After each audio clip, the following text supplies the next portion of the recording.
ഇന്ന് കർക്കിടക മാസം 1 വിശ്വാസത്തിൻ്റെയും ജീവിതചര്യയുടെയും കൂടിച്ചേരലാണ് മലയാളിക്ക് ഈ മാസം.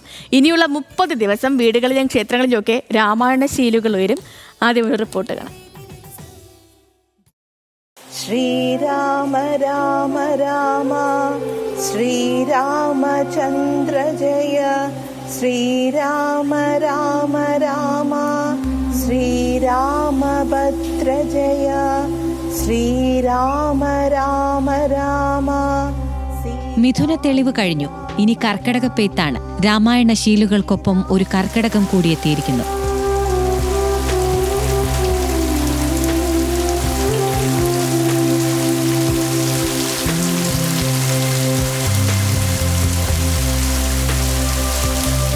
തോരാ മഴ പെയ്യുന്ന കർക്കടകം മലയാളികൾക്ക് പഞ്ഞക്കർക്കടകവും കള്ളക്കർക്കടകവുമാണ്.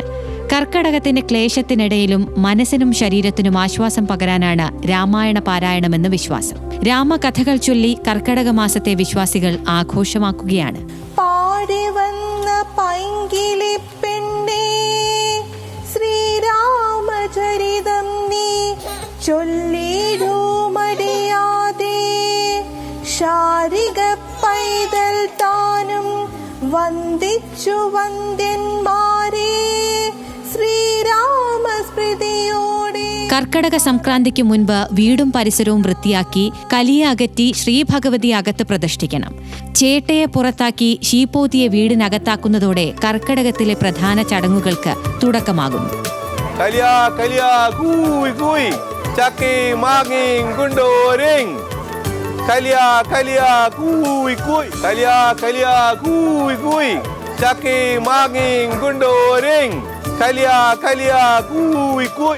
രാവിലെ ദശപുഷ്പങ്ങൾ വെച്ച് ശ്രീഭഗവതിയെ വീട്ടിലേക്ക് എതിരേൽക്കും.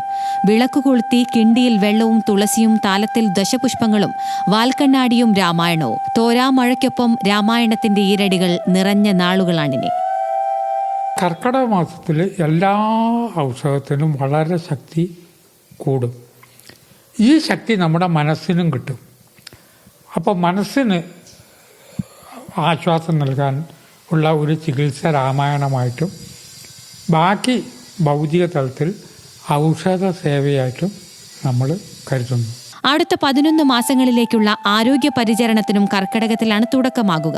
ആയുർവേദ വിധിപ്രകാരം ഔഷധ സേവയും ഉഴിച്ചിലിനും പിഴിച്ചിലിനും പറ്റിയ കാലം. താളും തകരയും ഉൾപ്പെടെ ഇലക്കറികൾ കഴിച്ച് ഔഷധ കഞ്ഞി കുടിച്ച് ആരോഗ്യ സംരക്ഷണം. ഈ മാസം തയ്യാറാക്കുന്ന കർക്കടക കഞ്ഞി ഏറെ പ്രശസ്തമാണ്.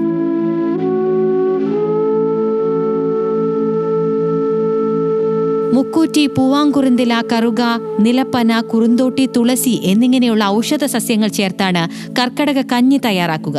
രോഗങ്ങളെ പ്രതിരോധിക്കാൻ മനസ്സിനും ശരീരത്തിനും പരിചരണം നൽകുന്ന കാലം. കർക്കിടകത്തിന് തുടങ്ങുന്ന ആദ്യ ദിവസം തന്നെ ശ്രീബോധിക്ക് വെച്ച് കർക്കിടകം തീരുന്നത് വരെ എല്ലാ ദിവസവും ശ്രീബോധിക്ക് വെക്കും. പിന്നെ കർക്കിടകത്തിൽ രാമായണ പാരായണം ഉണ്ട്. രാമായണം വായിക്കും.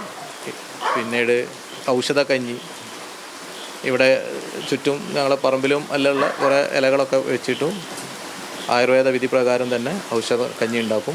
കർക്കടകം കഴിഞ്ഞാൽ ദുർഘടം കഴിഞ്ഞു എന്നൊരു ചൊല്ലുണ്ട്. വറുതിയുടെ കാലം കടന്ന് സമൃദ്ധിയുടെ ഓണക്കാലത്തിനായുള്ള കാത്തിരിപ്പ് കൂടിയാണ് മലയാളികൾക്ക് കർക്കടകം. ക്യാമറ പേഴ്സൺ അരുൺ പുതുപ്പാടിക്കൊപ്പം ദിലിഷ തിലകൻ, ന്യൂസ് മലയാളം, കോഴിക്കോട്. കർക്കിടക മാസം തുടങ്ങിയപ്പോഴത്തേന് ഒത്തിരി ഓർമ്മകളൊക്കെ വരും.